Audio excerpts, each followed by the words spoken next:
Good day dear students. हमारा ये lecture series या हमारा ये प्लेलिस्ट जिसमें हम 10th क्लास के मैथमेटिक्स के रिलेटेड पढ़ाएंगे बच्चों को।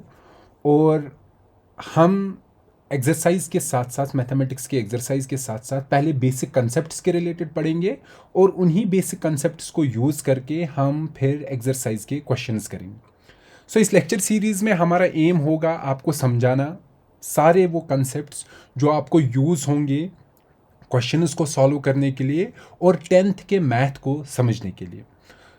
आप पूरा ध्यान पूरे अच्छे से इस लेक्चर को देखोगे, इस वीडियोस को समझोगे और आहिस्ता आहिस्ता फिर खुद कोशिश करोगे क्वेश्चन उसको करने के। ठीक है, खुद क्वेश्चंस करने के बाद आप वापस हमारे वीडियोस देखोगे जिसमें हमने क्वेश्चंस को भी सॉल्व किया होगा और रिलेट करोगे क्या आप उसी मेथड से उसी प्रोसीजर से अपने क्वेश्चंस को सॉल्व कर पा रहे हो कि नहीं कर पा रहे हो। ठीक है, तो ये पूरा लेक्चर सीरीज़, ये पूरा मैथमेटिक्स या ये पूरा प्लेलिस्ट हम 10th क्लास के बच्चों के लिए ले रहे हैं। लेकिन हम सिर्फ इसमें 10th क्लास के कंसेप्ट ही नहीं पढ़ाएंगे, हम इसमें 10th क्लास के साथ साथ हम इसमें 9th 8th में जो मैथमेटिक्स है उसमें आपने कुछ चीज़ों के बारे में पढ़ा होगा, उन चीज़ों को भी ब्रशअप करेंगे। फाइन। सबसे पहला जो चैप्टर है, चैप्टर 1 हमारा मैथमेटिक्स में, वो है 10th क्लास में रियल नंबर्स। ठीक है, तो पहले हम इसी चैप्टर के रिलेटेड पढ़ेंगे और इसी चैप्टर के रिलेटेड जो जो कंसेप्ट्स हमें यूज़ हो रहे हैं उन कंसेप्ट्स को समझेंगे। देखिए, रियल नंबर्स पे आने से पहले सबसे पहले अगर मैं कोई भी दो नंबर्स उठाऊंगा, ए और बी, मेरे पास ये दो नंबर्स है। ये याद रखना, ये कुछ कंसेप्ट्स है जो आपने 8th 9th में पढ़ा होगा, बट हाँ मैं आपको वो कंसेप्ट्स थोड़ा ब्रशअप करूँगा। तो अगर मेरे पास ए और बी दो नंबर्स है तो कभी कभी हम क्या करते हैं, हम लेट सपोज कहते हैं ए को डिवाइड कीजिए बी से। ठीक है, तो क्या होता है, कभी ए को एग्जैक्टली बी डिवाइड करता है और कभी बी इसको डिवाइड नहीं करता है। फॉर एग्जाम्पल, अगर मेरे पास दो नंबर्स है 15 और 5, ठीक है, अगर मैं कहूँगा 15 को डिवाइड करो 5 से, तो जनरली बच्चे क्या करते हैं कि 15 को लिया लॉन्गर डिवीजन से 5 मल्टीप्लाइड बाई 3 इज़ 15 और रिमाइंडर आ गया 0, तो वो कहते हैं 5 divide by 5, 15 divide by 5 is 3। ठीक है, तो यहाँ ये एग्जैक्टली डिवाइड कर रहा है। इसको अगर मैं ए बोलूँ और इसको बी बोले तो ए को एग्जैक्टली डिवाइड कर रहा है बी। या कोई और दो नंबर्स लो आप, लेट सपोज ए मैंने 16 लिया, बी मैंने 5 लिया।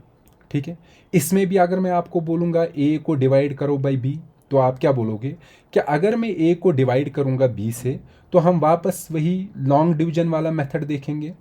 यहाँ 16 लेंगे, यहाँ 5 लेंगे, तो 5 3 इज़ 15, वहाँ रिमाइंडर आ गया 1। ठीक है, अगर ये वाला नंबर, ये जो हमारे पास रिमाइंडर है ना, ठीक है, अगर ये रिमाइंडर इस डिवाइज़र, जिस चीज़ से हम डिवाइड करते उसे हम डिवाइज़र बोलते हैं, अगर ये रिमाइंडर डिवाइज़र से छोटा हुआ तो मतलब उसके बाद हम वापस डिवीजन नहीं कर सकते। लेकिन अगर ये इससे बड़ा होता तो हम वापस और डिवीजन करते, और इसको हम बोलते हैं क्वोशंट। ठीक है, ये है हमारा रिमाइंडर। ये चीज़ें आप लोगों ने 9th 8th 9th में पढ़ा होगा, इसलिए मैं थोड़ा ब्रशअप करना चाहता हूँ। इसको हम डिवाइज़र बोलते हैं और इसको जिसको हम डिवाइड कर रहे हैं इसको हम डिविडेंड बोलते हैं।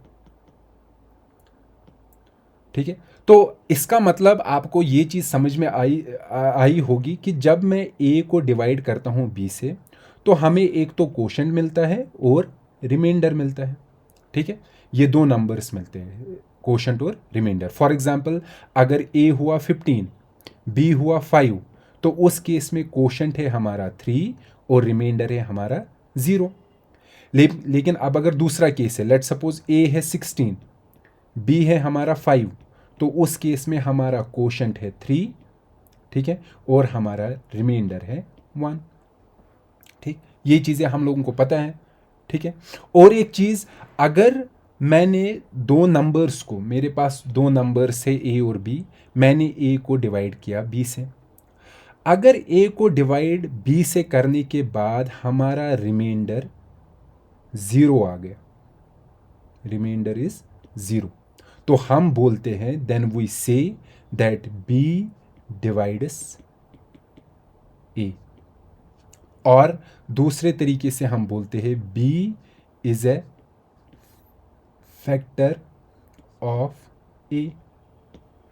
बी है फैक्टर किसका? ए का। ठीक, जैसे मैं एग्जाम्पल देता हूँ आपको, कोई एग्जाम्पल लेंगे।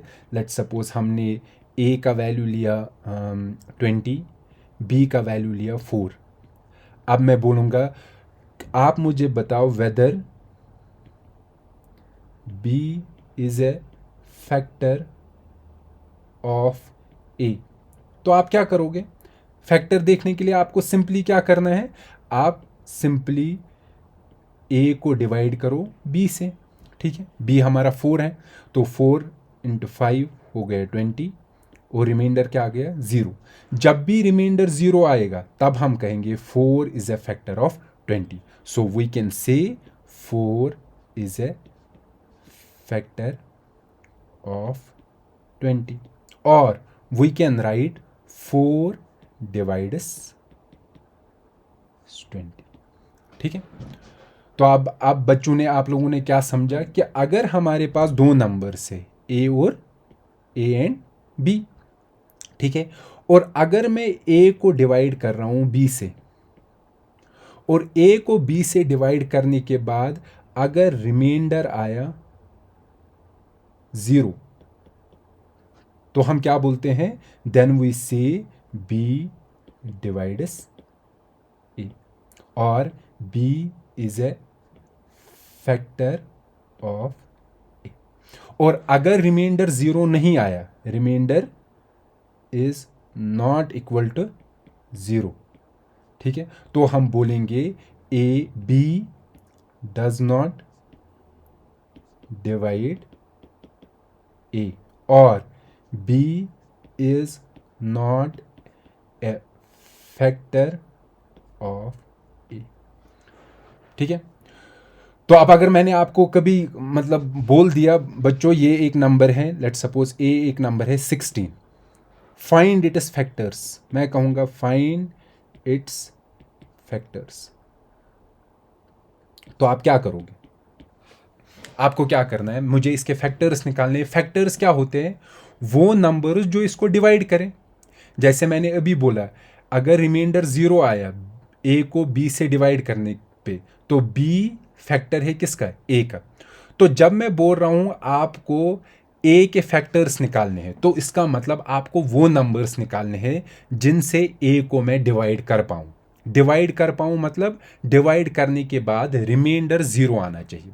तो स्टार्ट करते हैं, कहां से स्टार्ट करोगे आप? 1 से स्टार्ट करते हैं। क्या 1 डिवाइड करता है ए को? जरा देखते हैं। 16 1 मल्टीप्लाइड बाई 16 हो गया 16, रिमाइंडर आ गया 0। यस, 1 एक फैक्टर है। क्या 2 इसका फैक्टर है? 2 से भी डिवाइड करो।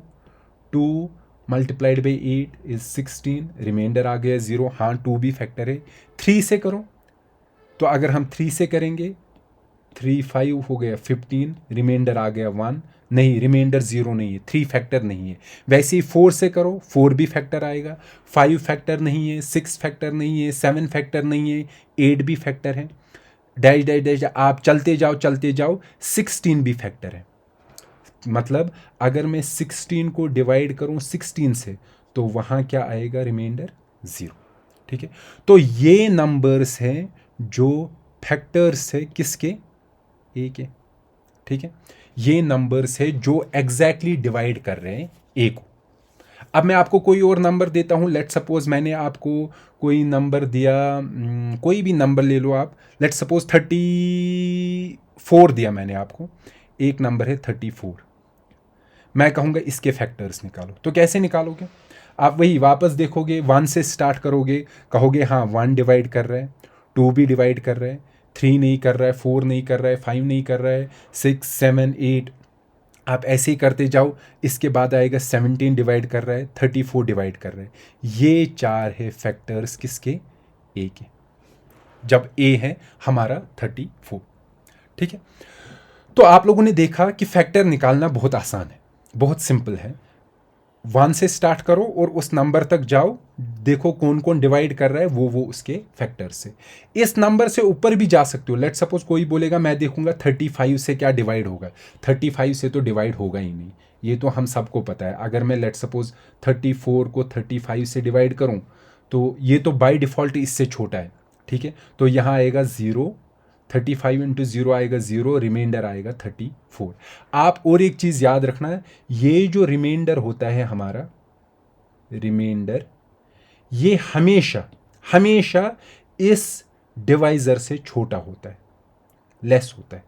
Reminder is always less than the divisor, ठीक है। ये बाय डिफ़ॉल्ट आप देख भी सकते हो, ये बोलने की ज़रूरत नहीं है, ये आपको खुद ही समझ आएगा।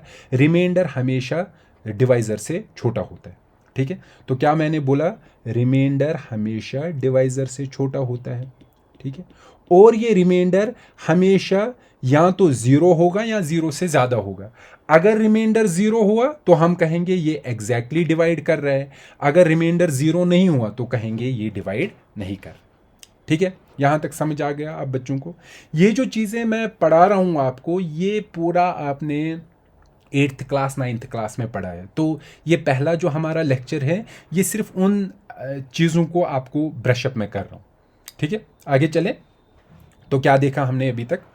हमने देखा कि अगर हमारे पास कोई नंबर है 16 लेट सपोज, और मुझे इसके फैक्टर्स निकालने हैं, तो हम आराम से इसके फैक्टर्स निकाल सकते हैं। तो कौन कौन से हमें फैक्टर्स आ गए इसके?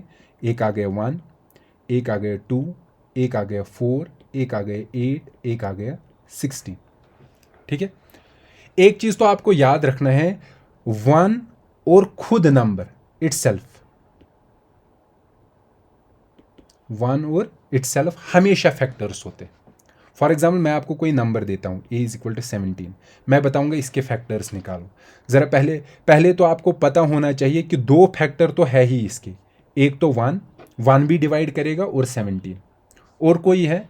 अगर हम 17 को देखेंगे ना, और कोई इसका फैक्टर नहीं है, तो इसके 2 फैक्टर्स है 1 और 17, क्योंकि 1 और इटसेल्फ खुद हमेशा फैक्टर होते ही होते, ठीक।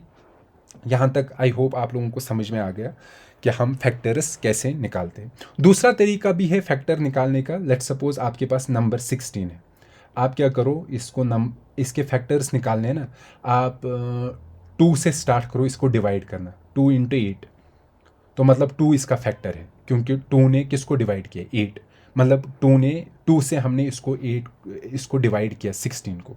या और एक निकाल सकते हो 2 इंटू 4, 2 इंटू 2, 2 1 2।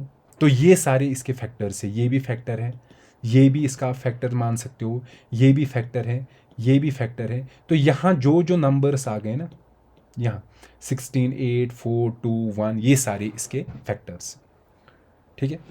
तो यहाँ तक आप लोगों को एक चीज़ तो समझ में आ गया कि अगर मेरे पास 2 नंबर्स हैं, वापस हम उसी आइडिया पे चलते हैं। 2 नंबर्स है a और b, और मैं a को डिवाइड कर रहा हूँ किससे? b से। तो a को डिवाइड करने के बाद हमें 2 नंबर्स मिलते हैं, एक तो मिलता है कोशेंट और मिलता है रिमाइंडर। ये 2 चीज़ें मिलती है हमें, कोशेंट और रिमाइंडर। जैसे ज़रा एग्जांपल दीजिए, a लीजिए आप 16, b लीजिए आप 5। तो अगर मैं बोलूँ कोशेंट और रिमाइंडर निकालो, आप क्या करोगे? आप 16 को डिवाइड करोगे 5 से, और फिर इसको कैलकुलेट करोगे, 5 इंटू 3 इज़ 15, रिमाइंडर आ गया 1। तो आप लिख सकते हो आराम से इसको, क्या अगर 16 डिवाइड बाई 5 है तो this is quotient is given by 3 and remainder is 1। देखो, अगर ये चीज़ें आपके पास है, ये 4 चीज़ें, क्या क्या चीज़ें, इसको हम डिवाइज़र बोलते हैं, ठीक है, डिवाइज़र। और ये है हमारा डिविडेंड, ठीक है। आपके पास डिविडेंड है, डिवाइज़र है, आपने कोशेंट भी निकाला और रिमाइंडर भी निकाला। तो आप क्या लिख सकते हो? जनरली हम लिख सकते हैं डिविडेंड होता है बराबर, dividend is equal to divisor into quotient plus remainder. आप इसको देख भी सकते हो, ये आराम से देखो। डिविडेंड हमारा क्या था 16, डिवाइजर क्या है 5, कोशेंट क्या है 3, रिमाइंडर क्या है 1। ज़रा ये आप सॉल्व करो, 5 मल्टीप्लाइड बाई 3 प्लस 1 वो क्या आएगा 16। तो ये और ये दो बराबर है। ठीक है, तो इससे हमें एक चीज़ पता चला। क्या हमें पता चला? हमें पता चला कि अगर हमारे पास दो नंबर्स है ए एंड बी, देन हमें और दो नंबर्स मिलेंगे क्यू एंड आर। ठीक है, जिन्हें हम क्या बोलते हैं कोशेंट और रिमाइंडर, सच दैट ए होगा बराबर बी, जिसे हम डिवाइजर बोलते हैं, इंटू कोशेंट प्लस रिमाइंडर। ये चीज़ आपको हमेशा के लिए याद रखनी। फिर से मैं रिपीट करूंगा, अगर आप ये इस एग्जाम्पल में देखोगे भी ना, डिविडेंड हमारा था 16, डिवाइजर था 5, कोशेंट क्या था 3 और रिमाइंडर क्या था 1। ठीक है, अब कोई बोलेगा सर लेट सपोज मैं दो नंबर्स लूंगा, एक है 13 एक है 7, क्या इनको भी मैं लिख सकता हूं 13 is equal to 7 into Q plus R? मैं बताऊंगा निकालो ये क्यू क्या है ये और आर क्या है। आप क्या करोगे, सीधे 13 को डिवाइड करो 7 से, 7 1 इज 7, यहाँ आ गया 6, तो हमारा कोशेंट आ गया 1, रिमाइंडर आ गया 6। ठीक है, तो हमारा क्यू क्या है, क्यू है 1, रिमाइंडर है 6। और आप फिर से ध्यान रखना है, ये जो रिमाइंडर है, दिस रिमाइंडर, ये हमेशा लेस देन होता है किससे, डिवाइजर से। ये जो हमारा 7 है, तो आपको एक रूल तो समझ में आ गया। वो क्या है कि अगर हमारे पास दो नंबर्स है ए एंड बी, ठीक है, तो मैं दो और नंबर्स मुझे मिल सकते हैं। एक का नाम होगा क्यू और दूसरे का नाम होगा आर, सच दैट मैं ए को लिख सकता हूं B into Q plus R, and ये जो आर होगा ये हमेशा लेस देन होगा बी, जिसे हम डिवाइजर बोलते थे, और हमेशा ग्रेटर देन और इक्वल टू होगा 0। ये चीज़ आप हमेशा याद रखोगे कि किसी भी नंबर को हम ऐसे लिख सकते हैं, और इसी चीज़ का नाम है यूक्लिड्स लेमा।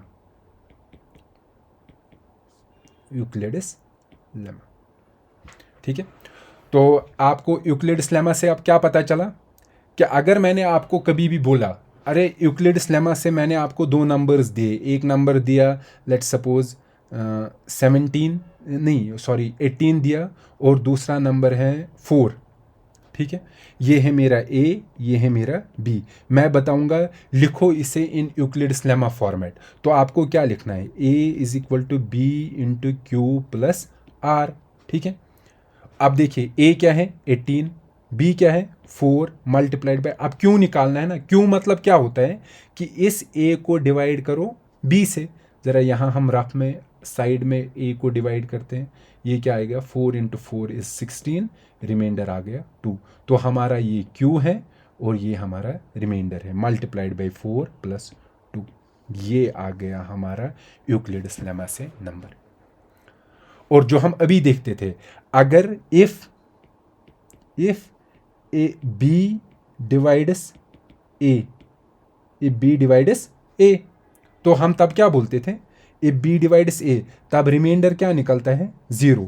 तो इसका मतलब A is equal to B into Q plus R, R क्या है इस वक्त 0, तो A is equal to B into Q, Q कोई नंबर है। तो अब हमें इससे और एक चीज़ पता चला, इस मेथड से हमें और एक चीज़ पता चला कि अगर हमारे पास दो नंबर्स है ए एंड बी, ठीक है, एंड इफ बी डिवाइड्स ए, मतलब बी डिवाइड्स ए मतलब कि ए को अगर मैं बी से डिवाइड करूंगा रिमाइंडर हमारा 0 आएगा। ठीक है, क्या है, ए को अगर मैं बी से डिवाइड करूंगा रिमाइंडर क्या आएगा 0, तो उसका मतलब ए को मैं लिख सकता हूं B multiplied by some number, कोई नंबर। ये चीज़ भी आपको याद रखनी है। अगर मैंने लिखा ना a is equal to B into Q, तो इसका मतलब b इस a को डिवाइड कर रहा है। ठीक है, ठीक है, तो मतलब b is a factor of a। ये चीज़ आपको याद रखनी। एग्जाम्पल, ज़रा एग्जाम्पल से करते हैं। लेट सपोज a है हमारा 15, b है हमारा 5। ठीक है, कीजिए अब आप 15 डिवाइड बाई 5। 15 डिवाइड बाई 5 क्या आएगा? वो आएगा 3, क्योंकि 15 is a factor of, sorry 5 factor है किसका? 15 का। तो रिजल्ट क्या आ गया? 3। जब ये 3 आ गए ना, then 15 can be written as, वही a can be written as b क्या है? 5 मल्टीप्लाइड बाई कोशंट। कोशंट क्या है? 3। हो गया ना, आसान है। ठीक है, तो हम बोलेंगे कि अगर ये डिवाइड कर रहा है इसको, तो ये हम लिख सकते हैं as this multiplied by some number. फिर से समझो, फिर से आप दिमाग लगा के देखो मैं क्या बोल रहा हूँ आपको, कि अगर हमारे पास a और b दो नंबर्स हैं, if b divides a, then a can be written as b multiplied by some quotient. ये भी कोई नंबर है और ये भी कोई नंबर है। ठीक है, अगर हमने ये लिखा ना, तो इसका मतलब b है फैक्टर किसका? b है फैक्टर a का। हम ये भी बोल सकते हैं ना, क्यों है फैक्टर a का? क्यों क्यों बोल सकते हैं क्यों है फैक्टर a का? क्योंकि अगर मैं क्यों से भी डिवाइड करूंगा ना a को अगर मैं क्यों से डिवाइड करूंगा, वहां आंसर आएगा b और रिमाइंडर आएगा 0। समझ आ रहा है आप लोगों को मैं क्या बोल रहा हूं? मैं बोल रहा हूं अब अगर मेरे पास कोई नंबर है 15, मैं लिखूंगा 15 को 5 मल्टीप्लाइड बाई 3। ठीक है, जब भी हम दो नंबर्स को मल्टीप्लिकेशन लिखते हैं, तो आपको एक चीज ध्यान रखना है, जब मल्टीप्लिकेशन लिखा हमने, तो इसका मतलब होता है कि ये वाला भी इसका फैक्टर है और ये वाला भी इसका फैक्टर है, दोनों फैक्टर्स हैं।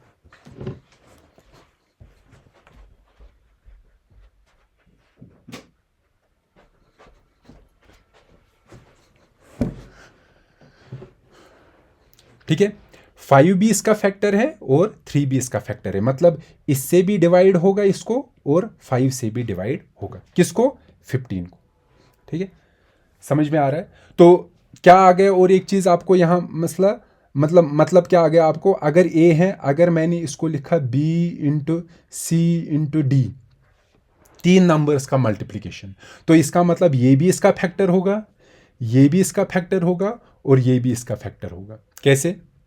16 को लिखो, हम 16 लिख सकते हैं ना, 2 इंटू 2 इंटू 4, 2 इंटू 2 हो गया 4, 4 इंटू 4 हो गया 16। तो इसका मतलब 2 भी इसका फैक्टर है, क्योंकि 16 को 2 से डिवाइड करो क्या आएगा? 8 आएगा और रिमाइंडर 0 आएगा। 4 से करो, उससे भी रिमाइंडर 0 आएगा। या आप 16 को लिख सकते हो 2 मल्टीप्लाइड बाई 8, लिख सकते हैं ना, लिख तो सकते हैं। तो मतलब 2 से डिवाइड करो तब भी रिमाइंडर 0 आएगा, 8 से डिवाइड करो तब भी रिमाइंडर 0 आएगा। ठीक है, तो 8 भी इसका फैक्टर है और 2 भी इसका फैक्टर है। या हम 16 को लिख सकते हैं 1 मल्टीप्लाइड बाई 16, इसका मतलब 1 भी इसका फैक्टर है और 16 भी इसका फैक्टर है। ठीक है, तो बच्चों यहां तक हमने जो चैप्टर, तो हमारा रियल नंबर्स है, ठीक है, लेकिन रियल नंबर्स स्टार्ट करने से पहले हमें कुछ आइडियाज़ ब्रशअप करने हैं जो मैंने आपको यहाँ बताए। ठीक है, तो मैं ये थोड़ा आपको ना रिवाइज करता हूँ। पहले क्या बोला आपको? मैंने बोला कि अगर हमारे पास दो नंबर्स है a और b, ठीक है, तो हम a को अगर b से डिवाइड करेंगे ना, तो हमारा एक कोशेंट आता है और एक रिमाइंडर आता है। ठीक है, और अगर b एग्जैक्टली डिवाइड करता है हमारे a को, मतलब नंबर को डिवाइड करता है, तो हम क्या बोलते हैं? रिमाइंडर उस वक्त 0 आएगा और हम बोलते हैं b जो है वो फैक्टर है a का। उस वक्त हम बोलेंगे b है फैक्टर किसका? a का। ठीक, यही मैं बोल रहा था।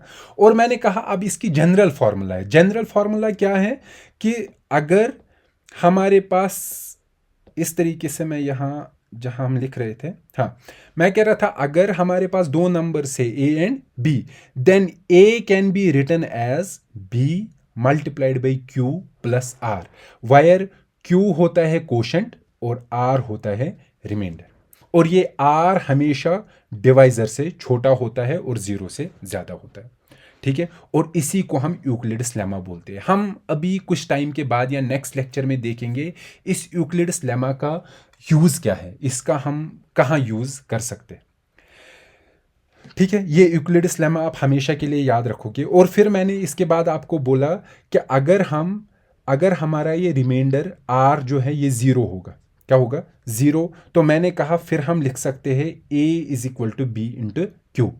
रिमाइंडर तभी ज़ीरो होगा, इसका मतलब है बी डिवाइड कर रहा है किसको, ए को। जब बी डिवाइड कर रहा है ए को तब हम बोलेंगे बी इसका क्या है, फैक्टर है, क्योंकि रिमाइंडर क्या आ रहा है, जीरो आ रहा है। ऐसे ही क्यू भी अगर हम देखेंगे ना, क्यू भी इसको डिवाइड करेगा, क्योंकि जब हम इसे क्यू से डिवाइड करेंगे ना वहां कोशेंट बी आएगा और रिमाइंडर फिर से जीरो आएगा, तो इसका मतलब कोशेंट भी इसका क्यू भी इसका फैक्टर है और बी भी इसका फैक्टर है। फिर इससे हमें जनरल फार्मूला पता चली। जनरल फार्मूला क्या पता चली, जनरली हमें पता चला कि अगर मैं किसी भी नंबर को ऐसे लिख सकता हूं इस तरीके से, मल्टीप्लीकेशन ऑफ टू नंबर्स या मोर देन टू नंबर्स, तो ये सारे नंबर्स जो होते हैं ये इस नंबर के फैक्टर होते हैं, ठीक है। तो ये आज हमारा पहला क्लास था, और इस क्लास के इंपॉर्टेंट पॉइंट्स जो आपको दिमाग में रखने हैं, जो आपको याद रखने हैं और जो आप यूज करोगे इन फ्यूचर। पहला, any number can be written as B multiplied by Q plus R, where जहां आर क्या होता है, less than B and greater than और इक्वल टू जीरो। ये पहला पॉइंट है। दूसरा point, B is a factor of A if B divides A, ठीक है। ये भी दूसरा पॉइंट है। तीसरा पॉइंट, एक नंबर के फैक्टर्स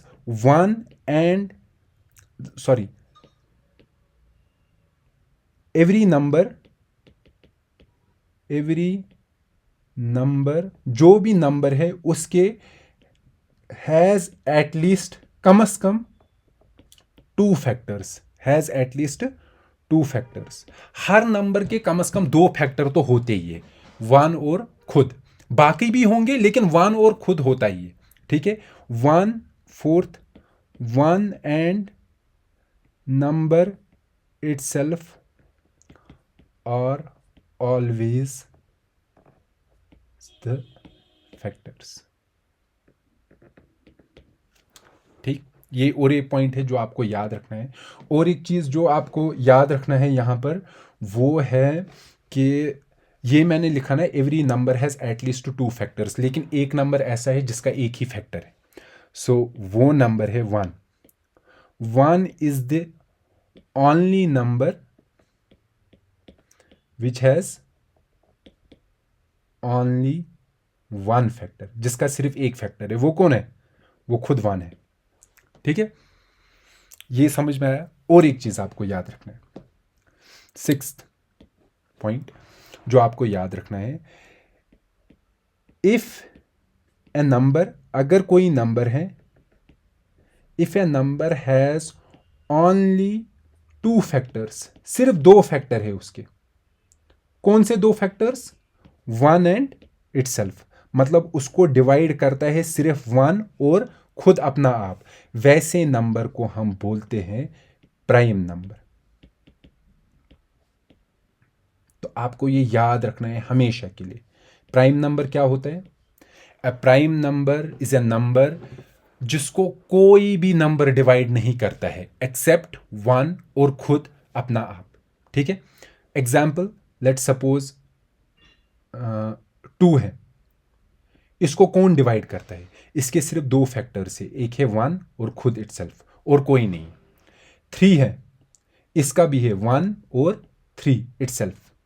4 है, 4 प्राइम नंबर नहीं है, क्यों, क्योंकि 4 को डिवाइड करता है 1 इटसेल्फ और इसके बगैर और एक डिवाइड करता है, वो कौन है, 2। ये प्राइम नंबर नहीं है।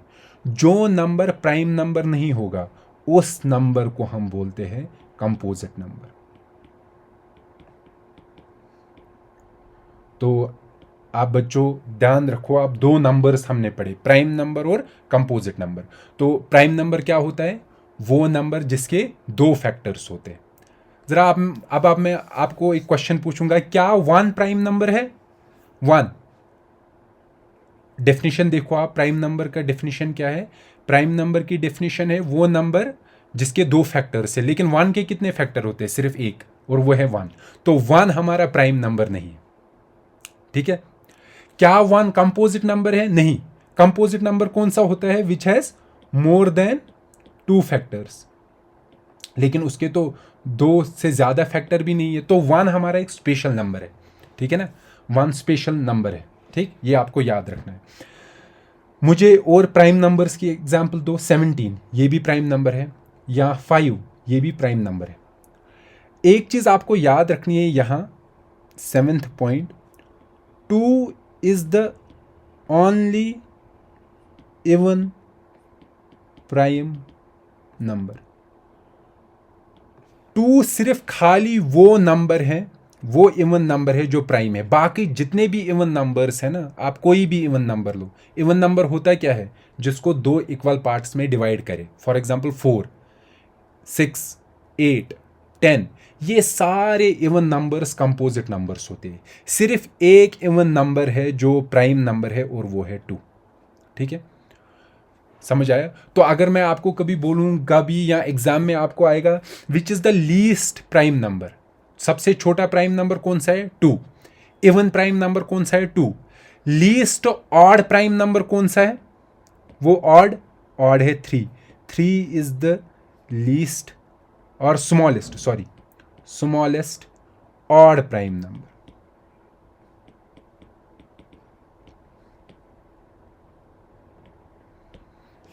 ओके, सो आपको याद, अब ये पॉइंट्स हमेशा के लिए याद रखने हैं।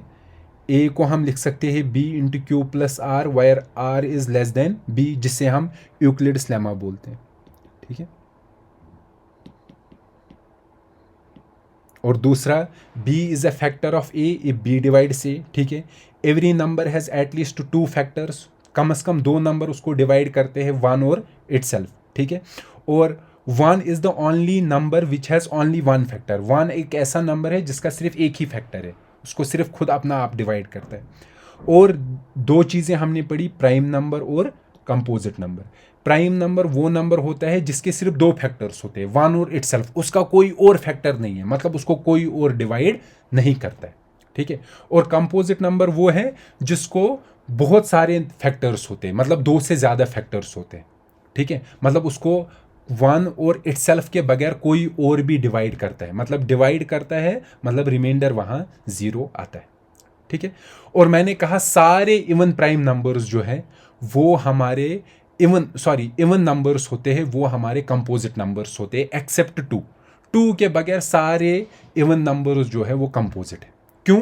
क्योंकि आप कोई भी इवन नंबर लो, 10, इसका 1 और इटसेल्फ तो फैक्टर होगा ही, 1 और 10, इसके बगैर और एक फैक्टर होता है, वो हमेशा है 2 तो हमेशा ही फैक्टर होता है इवन नंबर का। क्यों? क्योंकि किसी भी इवन नंबर को 2 से डिवाइड करो ना, रिमाइंडर 0 ही आएगा, ठीक है। So every even number is a composite number except 2, and 2 is the only even number जो हमारा प्राइम नंबर है, और स्मॉलेस्ट नंबर भी है। वैसे ही 3 is the smallest odd number. Odd में से अगर हम स्मॉलेस्ट देखेंगे ना प्राइम नंबर, वो है 3। तो ये आपका पहला लेक्चर हो गया जिसमें हमने थोड़ा ब्रशअप किया। नेक्स्ट लेक्चर में हम इसी आइडिया को थोड़ा और आगे बढ़ाएंगे और सीखेंगे और एक्स्ट्रा चीज़ें, ताकि हम जो हमारा चैप्टर है रियल नंबर्स उस पे पहुंच जाए, और उस पे पहुंचने के बाद हम उसके एक्सरसाइज स्टार्ट करें।